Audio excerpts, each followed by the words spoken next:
Hans, we got to speak about the elephant in the room. You've asked to have some words.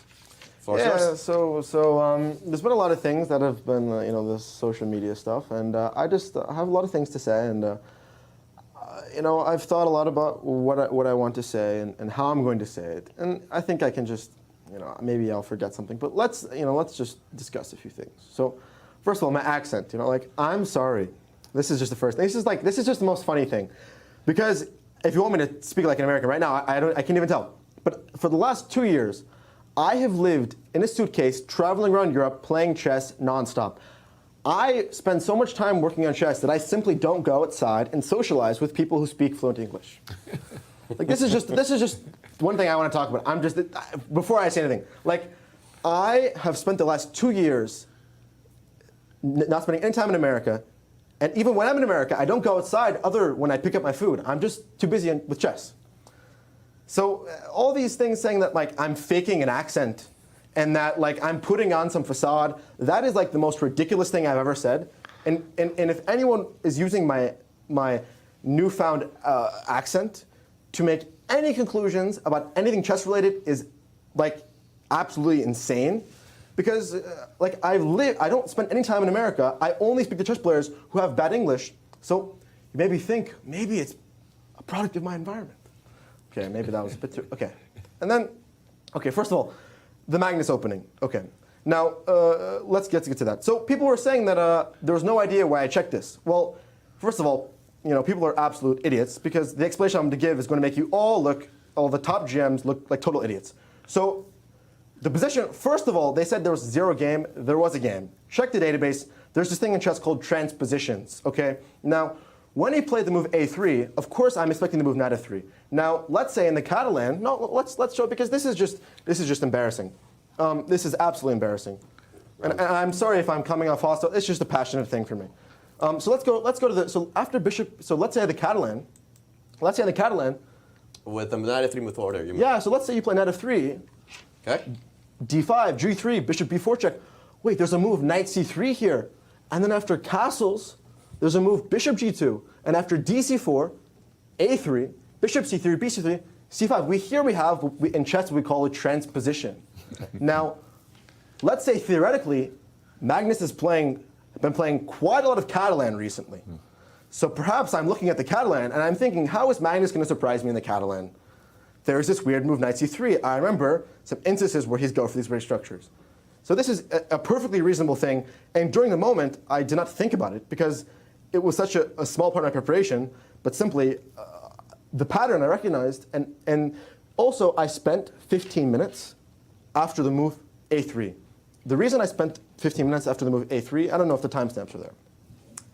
They are actually. Yeah, so how much, there was one moment where I spent, 8 minutes. 8 minutes, okay.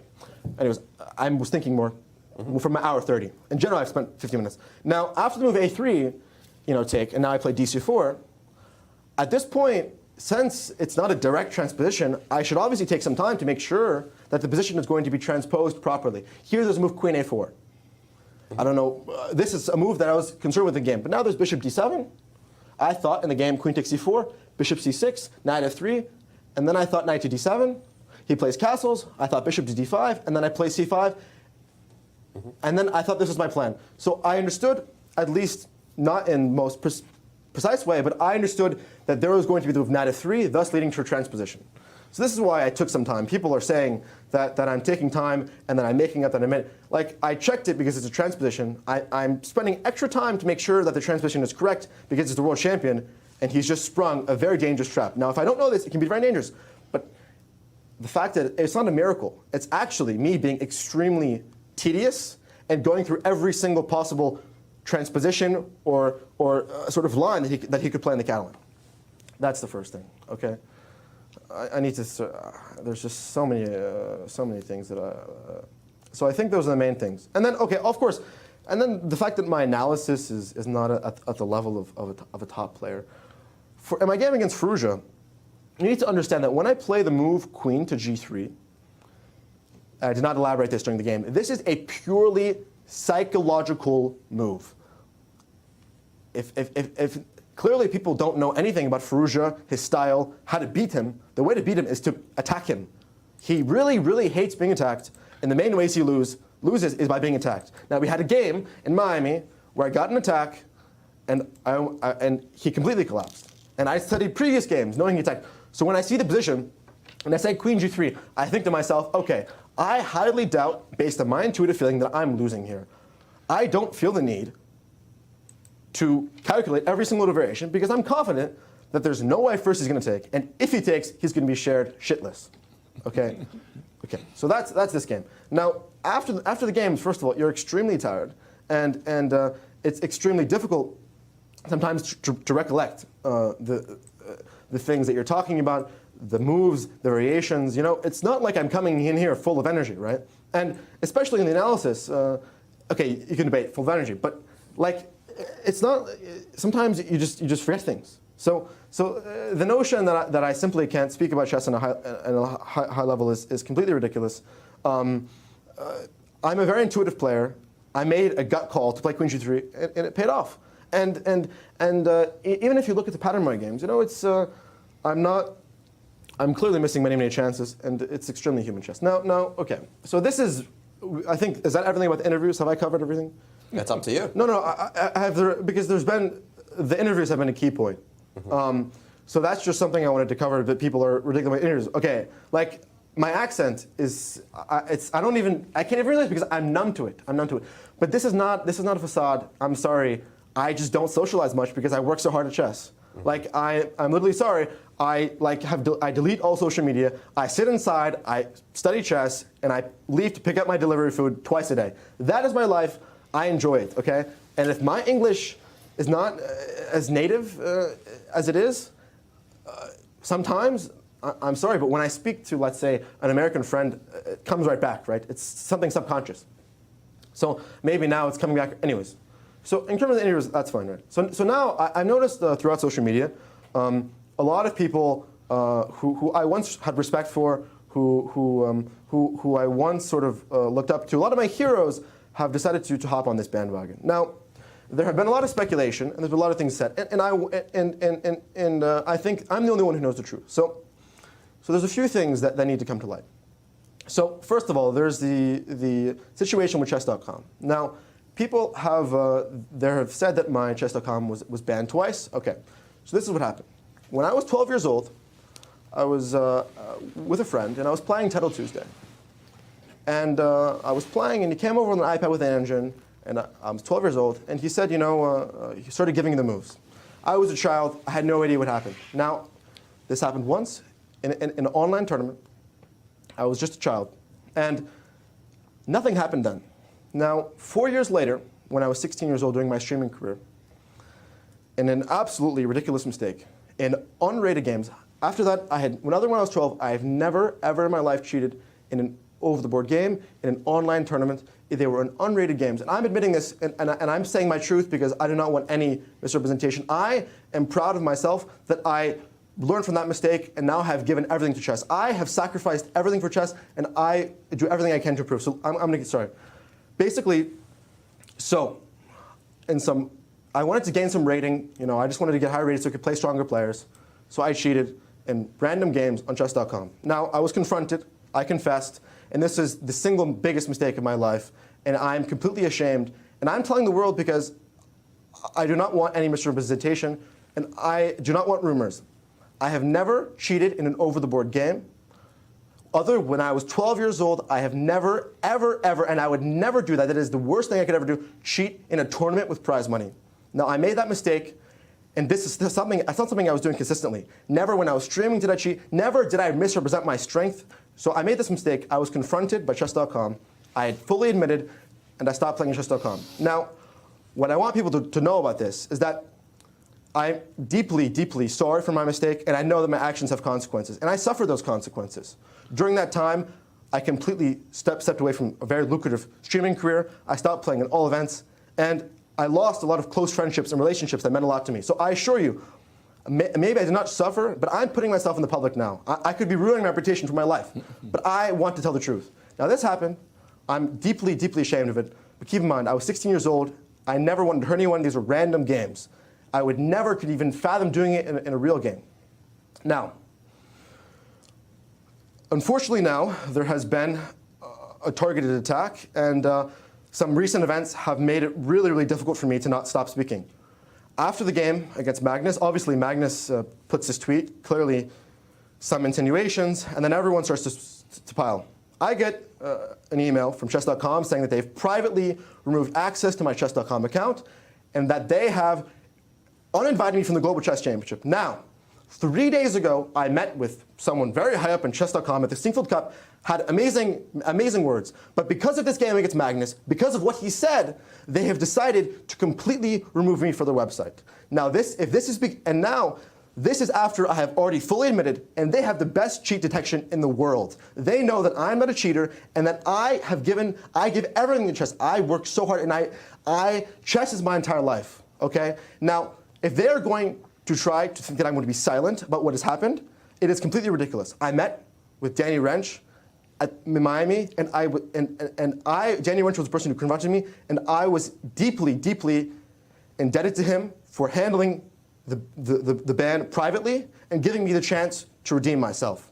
Now, after being not playing in chess.com events, I went to over-the-board tournaments, and I decided to myself that the only way to make up for my mistake was to prove to myself and to prove to others that I could win myself. Now, that has been my mission, and that is why I've lived in a suitcase for 2 years. That is why I have played 260 games in 1 year. That is why I've training 12 hours a day, because I have something to prove. And now that chess.com has suddenly decided to hop on Magnus's insinuations, Hikaru's very direct accusations, now they see the opportunity, okay, we're just going to get rid of this.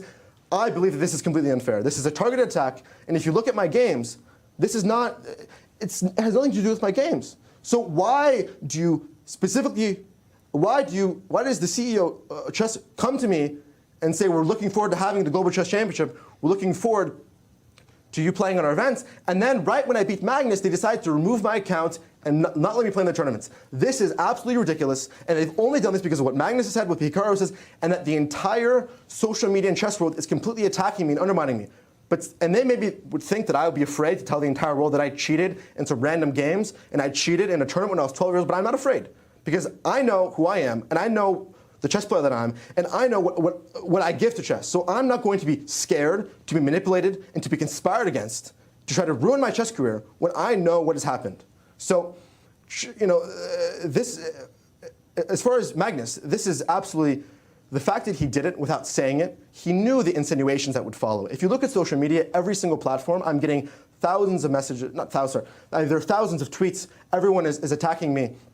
And some people are defending me, and I really appreciate those. But when I see people attack me with absolutely zero evidence, people have zero, I'm the only person who knows what happened. And I'm telling you guys that this is the truth. Now, I really do not think that I would have the courage to say this, but some people, I'm very thankful to the people who helped me make this decision. And you know what? This is the truth, and I would really, and now Magnus can, and Hikaru, I've never ever cheated against you in an online game. Never happened. And the most ridiculous part, this is that the same players that in this tournament are insinuating that I'm cheating have also made insinuations about people who are making insinuations about me. So let's just say the people who are saying these things about me, they're not that innocent themselves. So it's very ridiculous. I'm sorry if I'm rambling, but the main thing that I want to say is that I am not going to let chess.com, I'm not going to let Magnus Carlsen, I'm not going to let Hikaru Nakamura, the three arguably biggest entities in chess, simply slander my reputation, because the question is, why are you going to remove me from chess.com right after I beat Magnus?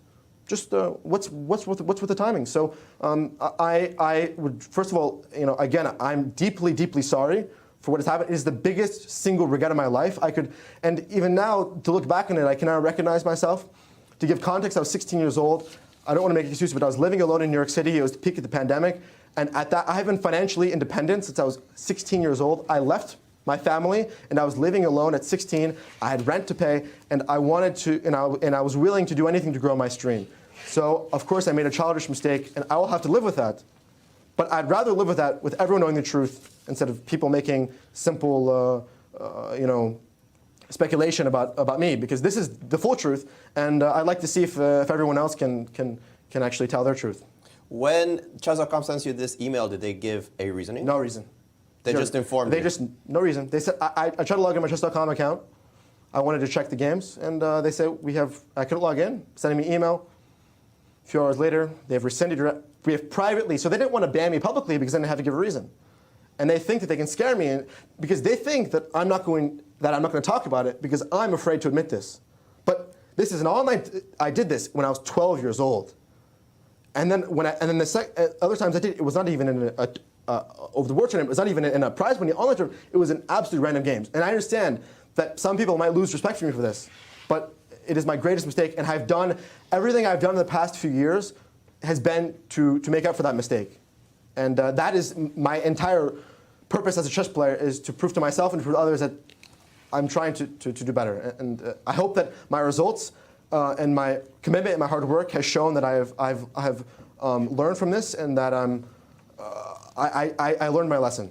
Hans, how does it feel to play the rest of the tournament knowing that everything here is surrounding the Sinquefield Cup? Magnus left, and clearly something is happening. How are you able to focus? Because obviously after the game, I open social media and I can't get my eyes off it, because every single person in their whole family has an opinion, and of course you sort of get dragged into it, and I'm reading it, and it's obviously was really disheartening seeing so many people. And, I would like to say, this is one anecdote. When I was 8 years old, Magnus Carlsen came to an exhibition in California, and my mom took me there. I just started, or maybe I was 9, I just started playing chess. And he was doing a blindfold simul, and there was an auction to bid on it. And when they were bidding on it, it got up to $1,000, and it became too much. And my mom was like, no, if you really, really want it, we'll do it. She was going to really make a financial sacrifice so I could play. And I said, no, Mom. One day I'm going to play him for free. Okay? And instead, I got a signed big chess piece, and that happened. But to me, to see my hero, to see my absolute hero try to target, try to ruin my reputation, ruin my chess career, and to do it in such a frivolous way is really, really disappointing. Because you spend your entire life looking up to someone, and then you meet them, and then my dream came true. I lived my dream for a day, beating Magnus, and then all of this happened. So I'm sorry, I forgot what your initial question was. How do you focus on the Sinquefield Cup? Well, when I sit on the board, it's pure, it's all chess. So even today, maybe there are moments during the game where my mind wandered, but when I'm playing chess, that's all there was on my mind, and hopefully it'll stay that way. Does this bothering you fuel you? Does it make you angry and hungry? It absolutely fuels me. My fuel has always been maybe not anger, but spite has been a strong fuel for me. When I was started to play chess in the Netherlands, my school teacher told me I wasn't good enough, and that certainly fueled me. I've always been one to prove people wrong, and this absolutely fuels me, and this makes me want to win the tournament even more. And I can come to the game, I can completely strip. You want to do any fair play check to me you want, I don't care, because I know that I'm clean, and they could literally tell me the most ridiculous thing. If they want me to strip fully naked, I'll do it. I don't care, because I know that I'm clean, and I'm willing to subject myself. You want me to play in a closed box with zero electric transmission? I don't care. Name whatever you guys want. I'm here to win, and that's going to be my goal regardless. Hans, very candid words. Guys, any questions? On the contrary, a very heartfelt interview. Your emotion spoke for itself. Hans, all we can say is enjoy your free day, stay away from social media, and keep your head in the game. Yeah, I think much of this needed to be said, and I think it's very good that it has been said. Yeah, thanks for coming in and doing this. Yeah, and I just, before I go, I just thank you guys for giving me the chance to speak, and I'm sure many people are going to be seeing this, and I just would like to hope that everyone keeps an open mind and understands that chess is my entire life, and I've sacrificed everything for this game, and I'm willing to do anything to improve myself and to improve at chess. So this is, I'm sorry, but the chess is everything to me. So I think that's all I need to say. Absolutely, you've said plenty, Hans. Thanks for joining us here. Guys, we're coming up on a rest day. Hans still on +1, trying to win this tournament.